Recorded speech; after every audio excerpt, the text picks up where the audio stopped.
En manchette, aujourd'hui, réserve mondiale de la biosphère du lac Saint-Pierre, l'UNESCO renouvelle son statut pour 10 autres années. Bonjour à tous, bienvenue à votre bulletin d'information sur les ondes de CTRB, votre télévision locale et régionale, aujourd'hui le 14 décembre. Donc, la prestigieuse désignation accordée par l'UNESCO sera donc conservée au terme d'un examen périodique portant sur les réalisations, les actions et les plans de la biosphère du lac Saint-Pierre. Examen qui s'est conclu à la satisfaction de l'entité onusienne basée à Paris.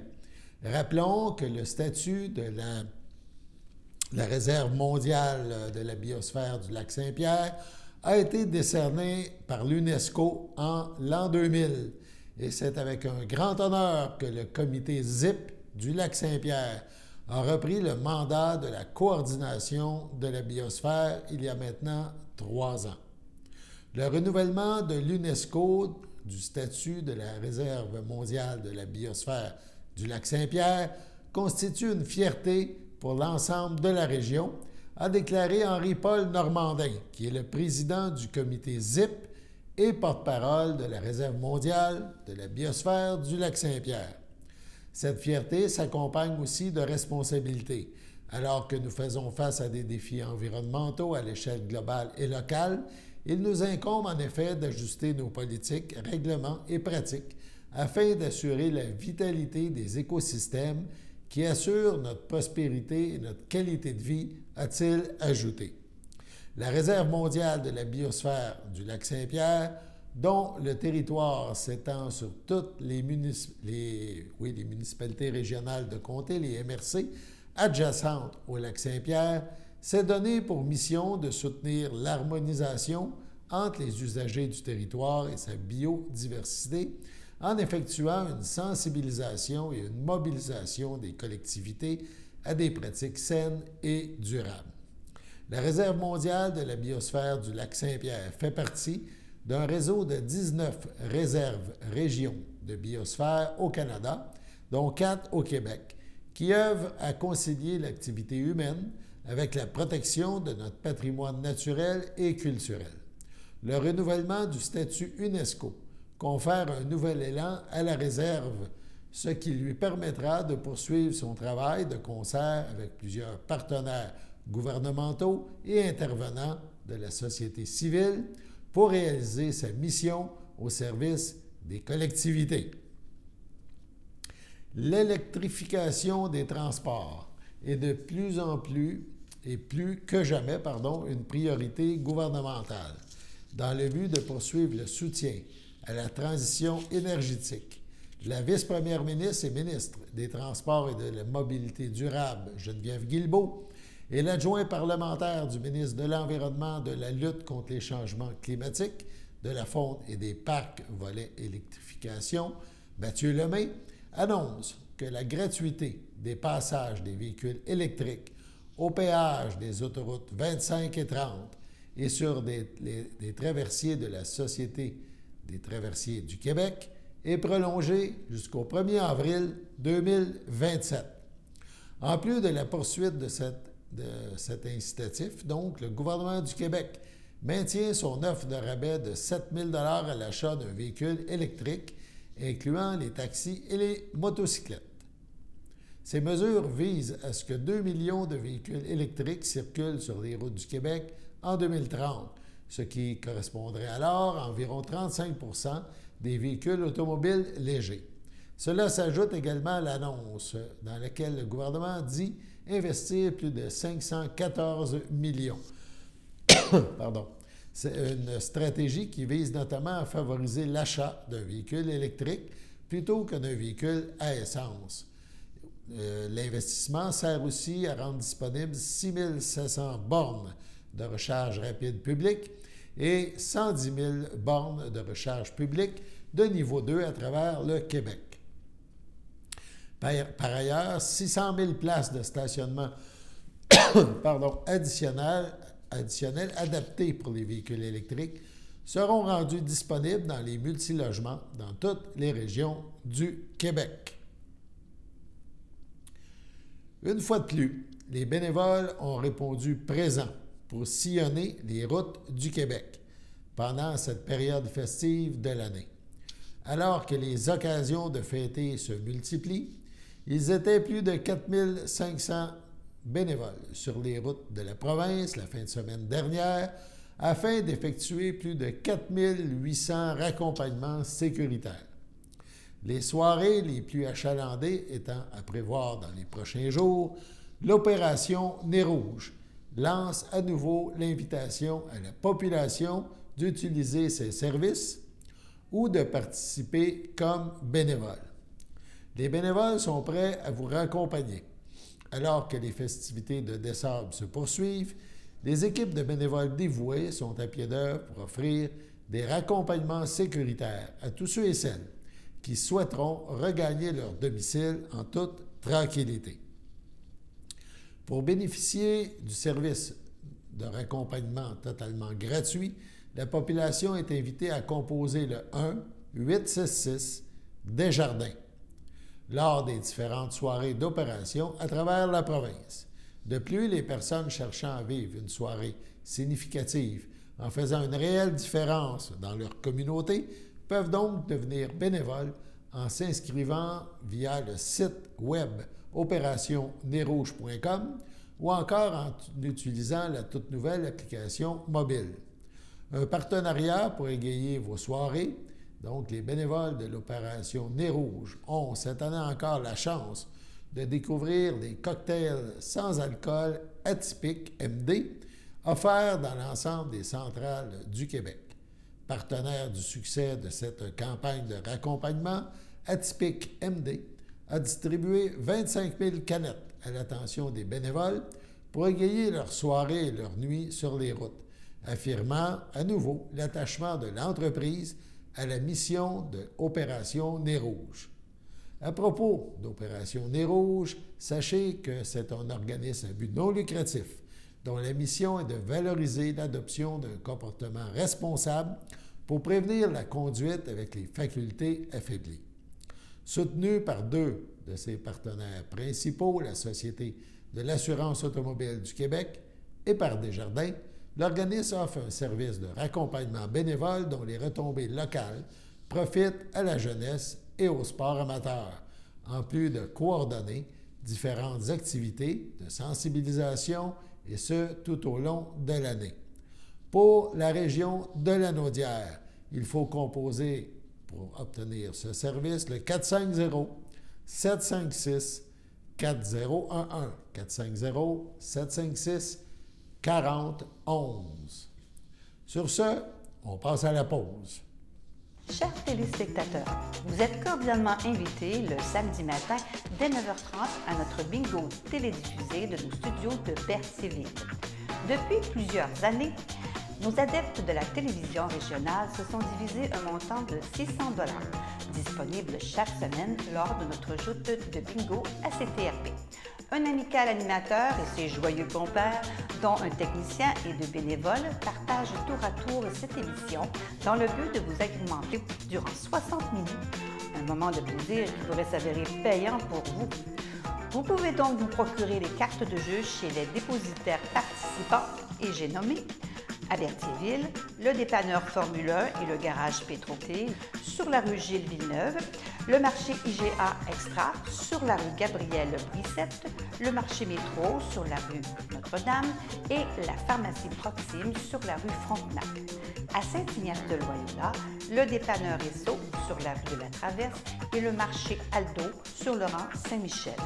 C'est donc un rendez-vous hebdomadaire chaque samedi matin dès 9h30 sur les ondes de CTRP, votre télévision régionale et communautaire, maintenant en haute définition. On vous attend donc en grand nombre et toute l'équipe vous souhaite bonne chance.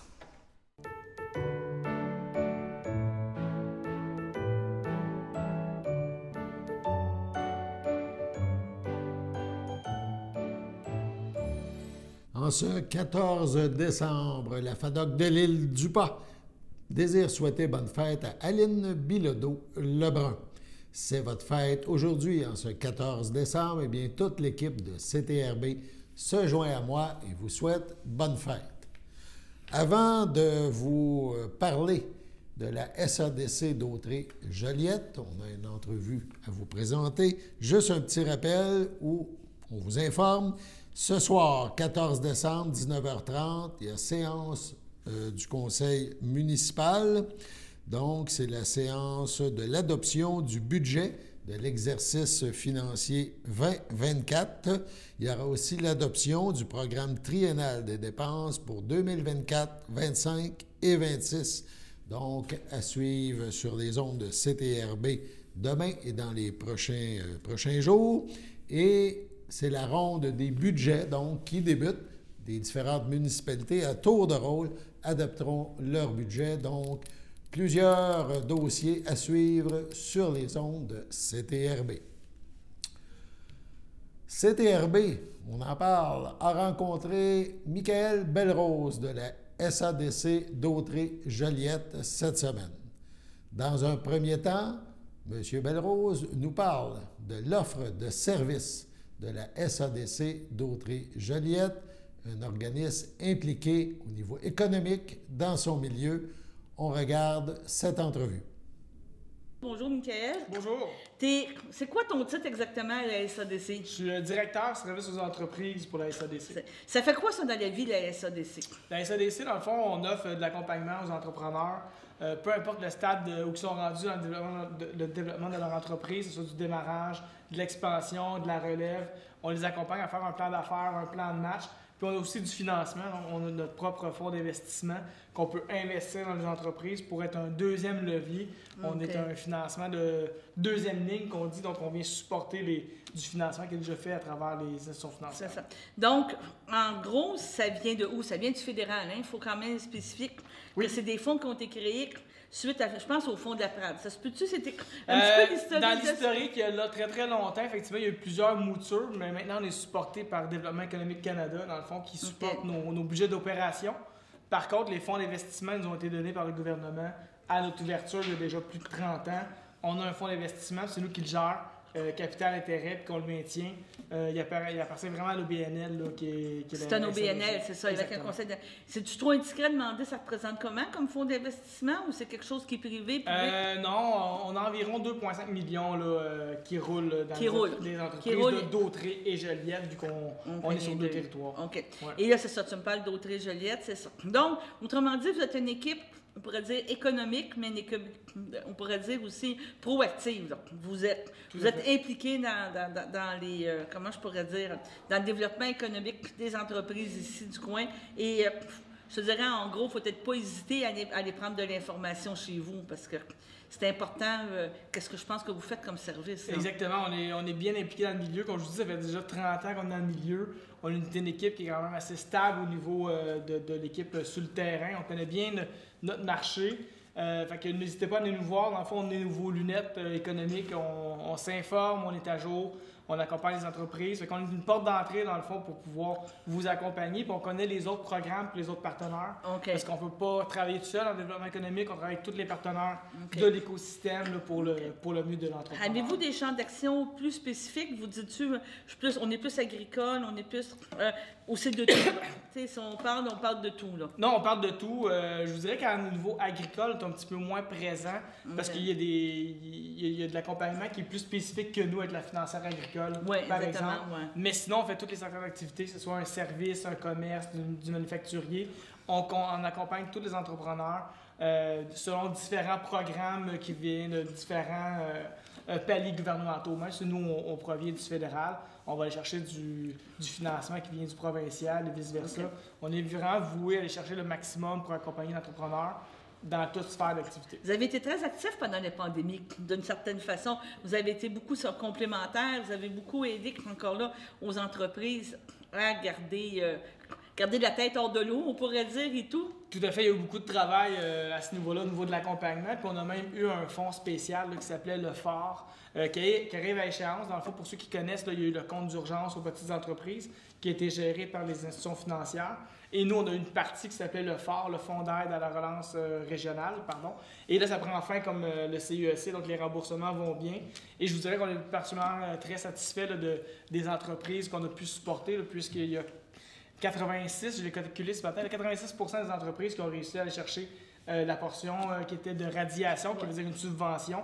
Donc, on a juste quelques entreprises là, qui devront payer mensuellement, mais qui est quand même une très, très bonne statistique là, vu l'état de l'économie en ce moment. Puis c'est ça. Puis je pense aussi que, je peux peut-être être un petit peu trop tard, mais vous avez aussi aidé aux entreprises qui n'avaient peut-être pas les fonds nécessaires à se financer pour être capable de profiter justement du fameux 20 000. Hein. Vous avez été très impliqués dans ça. Tout à fait, on s'est impliqué aussi activement là-dessus pour les gens qui avaient eu le compte d'urgence via les sources financières. On pouvait refinancer la portion manquante pour aller chercher la subvention. Donc, on a offert cette aide-là pour quelques entreprises. Bien sûr, les entreprises devaient se qualifier. Il faut quand même être capable de rembourser cette dette-là vu qu'on doit protéger notre fonds d'investissement nous aussi. Par contre, on était proactif, on a rencontré les gens, puis oui, ça a fonctionné à une certaine mesure. Donc, dans le fond, tu as beaucoup de travail. Tu t'ennuies pas. Totalement. Donc, sur le terrain tel quel, au niveau du financement, on est deux. Donc, on est deux pour couvrir un grand territoire qui est Dautrey-Joliette. Il y a beaucoup de demandes, il y a beaucoup de besoins d'aide dans le milieu. On travaille avec les autres partenaires, mais oui, je pense qu'il y a suffisamment d'emplois pour 2 personnes là, à la compagnie. À la compagnie. Chose qui est intéressante aussi, vous faites beaucoup de la formation. On voit souvent passer des... Je pense que c'est avec Accès Compétences. Accès Compétences, oui, tout à fait. Vous avez développé une expertise aussi au niveau de la formation pour les entreprises. J'ai bien raison, oui? Tout à fait. Bien, en fait, on s'est donné un nom qui s'appelle Accès Compétences, là, qui relie Service Québec, SADC et Développement économique d'Autrey. On s'est créé une petite structure là, non officielle, mais un branding, je vous dirais, là, un nom, qu'on travaille tous ensemble pour offrir des formations aux entrepreneurs. Fait que ça démontre encore une fois comment on veut travailler avec l'écosystème là, pour offrir... Parce que c'est important. Tu sais, un entrepreneur, c'est souvent une idée, une personne, tu es d'accord avec moi, mais je pense pas que c'est... je veux dire, entre guillemets, compliqué, mais tu sais, il faut avoir beaucoup de talent là, quand tu te lances en entreprise. Je regardais vos formations, juste TPS, TVQ, juste comprendre la mécanique de cette Moses de machine-là, c'est pas évident. Là. Il y a tellement de particularités. Je pense qu'il y a un livre épais de même, juste pour le... Oui, tout à fait. En fait, il ne faut pas oublier qu'effectivement, quand on part en affaires, c'est qu'on est une personne, c'est soit qui est très, très bonne dans un domaine pour offrir un service, ou gérer un commerce, mais ça vient avec plein de responsabilités que les gens ne connaissent pas nécessairement. Fait qu'effectivement, l'entrepreneur doit s'outiller de plein de choses. Parce que l'être entrepreneur, c'est plusieurs métiers en même temps. Donc, on est là pour les appuyer puis qu'ils deviennent justement un entrepreneur aguerri en allant chercher les outils qu'on peut leur donner. Puis sans oublier que nos services là, sont gratuits. Donc, ça vaut la peine là, qu'ils soient bien entourés. Dans le fond, c'est toute une offre de service. Quelqu'un va vous voir. À la limite, tu te dis, il est en démarrage d'entreprise, il a une bonne idée, il part avec des choses. Puis là, tu te dis, bien là, tu es au courant que vous l'accompagnez. Là. Ouais. Vous ne faites pas juste se dire, on te prête 15 000, on te prête 20 000 $. Puis, je peux vous dire, arrange-toi, tu viendras nous faire au paiement. Vous vous assurez aussi de faire un suivi, là, je pense. Tout à fait. C'est la grosse différence, dans le fond, qu'une institution financière. Nous, on n'est pas une institution financière, on est une OBNL. Et dans notre mission, dans le fond, on a une mission d'accompagnement, service conseil gratuit. Et on a un volet aussi financement. Donc, on valide toujours à savoir est-ce que notre financement va être le meilleur financement pour l'entreprise qui est venue nous voir ou il y a quelque chose d'autre dans le milieu qui peut être plus intéressant pour elle. Fait que notre finalité à nous, c'est pas faire du financement, c'est faire de l'accompagnement. Puis le financement vient compléter un montage financier ou aider une entreprise à se propulser. Par contre, effectivement, c'est pas notre mission première de faire du financement, mais bien de l'accompagnement. La suite de cette entrevue fort intéressante dans un prochain bulletin sur les ondes de CTRB. On parle maintenant aux amateurs de cinéma, aux cinéphiles. Il y en aura un film présenté à Lanoret, Les Jours Heureux. Un film de Chloé Robichaud. Ça sera présenté le 15 décembre au pavillon Jean Bourdon à 14h et à 19h. Donc le 15 décembre. On regarde un extrait. On va reprendre à la mesure 25. J'aimerais ça qu'il y ait un équilibre parfait entre les corps et les bassons. On va reprendre au même endroit.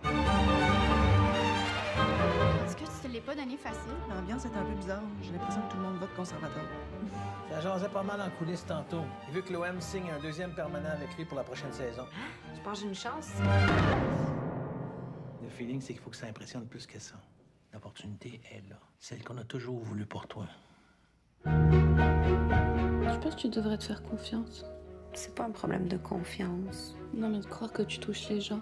Moi, tu me touches. Et toi, c'est pas pareil. Votre chicane, ça fait du mal à tout le monde. Tu le vois pas, ça? Vous allez me laisser être heureuse dans une famille heureuse.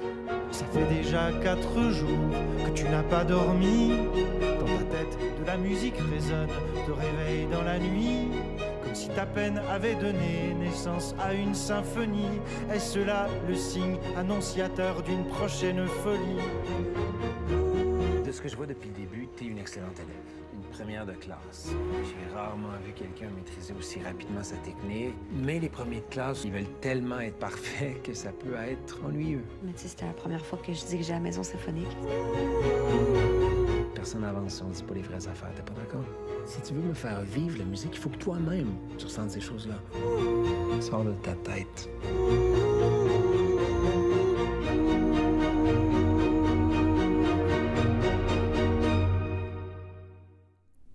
Donc, vous aimez le cinéma. Il y aura aussi les petites vues sur écran géant du Centre d'action bénévole d'Autrey qui présenteront mercredi le 20 décembre à 13h30 le mystère de Noël.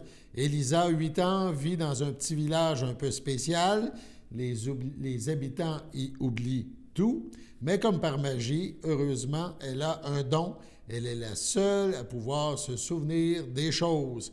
Quand arrive le 24 décembre, elle sent bien que cette journée est particulière, mais que tout le monde l'a oubliée. Elle se lance alors dans une incroyable aventure pour que tout le village redécouvre la féerie de Noël. On a un autre extrait. Il était une fois un village qui avait tout oublié. Qu'est-ce que c'est que cette drôle de maison? Wow. Joyeux Noël? Et surtout, joyeux Noël. Je suis sûre qu'aujourd'hui n'est pas un jour ordinaire. Je suis venue pour savoir ce que c'est Noël. Attends, tu veux dire que tu sais pas ce que c'est? La grande aventure de ce Noël. Il va y avoir une fête de Noël ce soir dans votre village. Wow. Mais il ne nous reste pas beaucoup de temps. C'est ça, Noël. Je crois que j'aimerais bien Noël, alors. On est dans la maison de qui, là? On parle de moi? Si ça vous intéresse, réservez votre place 450-836-7122. Le Centre d'action bénévole d'Autrey vous attend. Sur ce, on passe à la pause.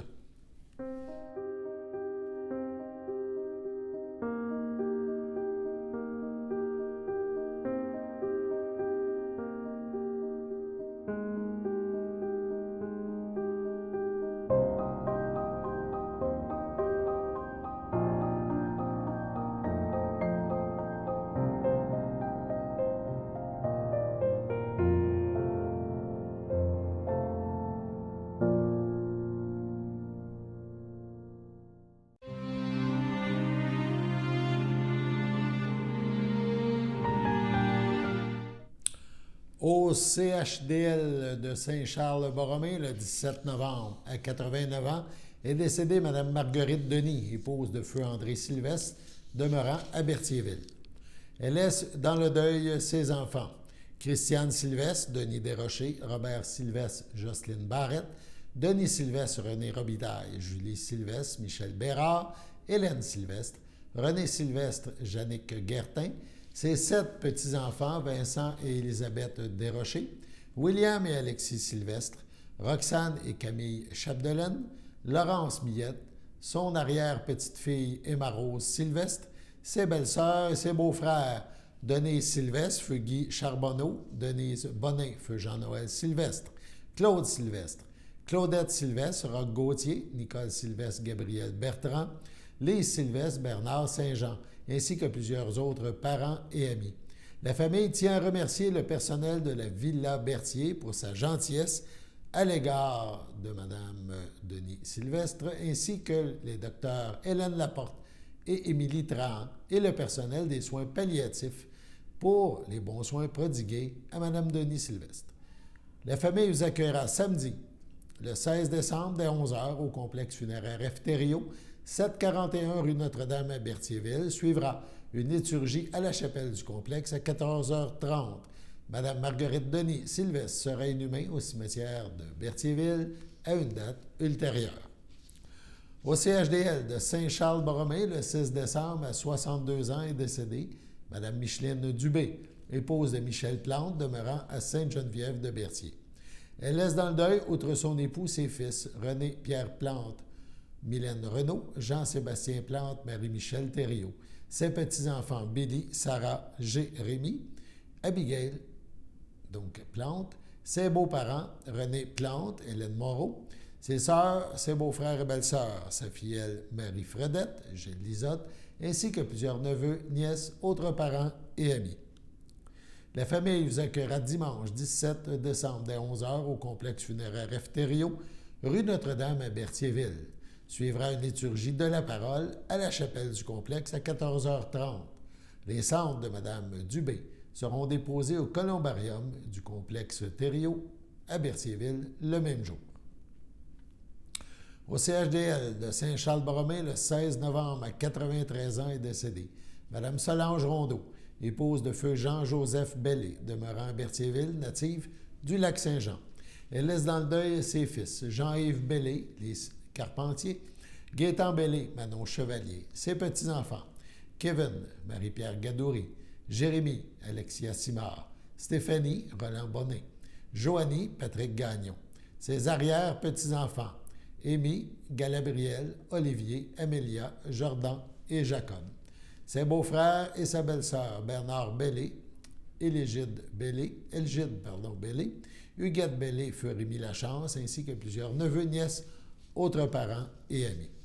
La famille tient à remercier la Villa Berthier pour les bons soins prodigués à leur mère.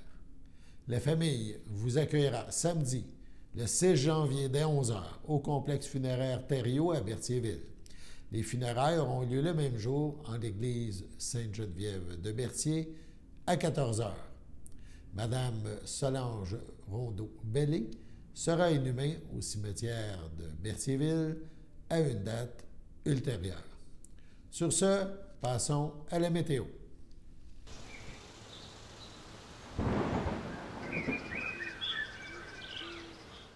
Bonjour à votre météo avec Théo. Aujourd'hui, jeudi après-midi, il fera ensoleillé avec des passages nuageux, avec une température de -4 ainsi qu'un ressenti de -10.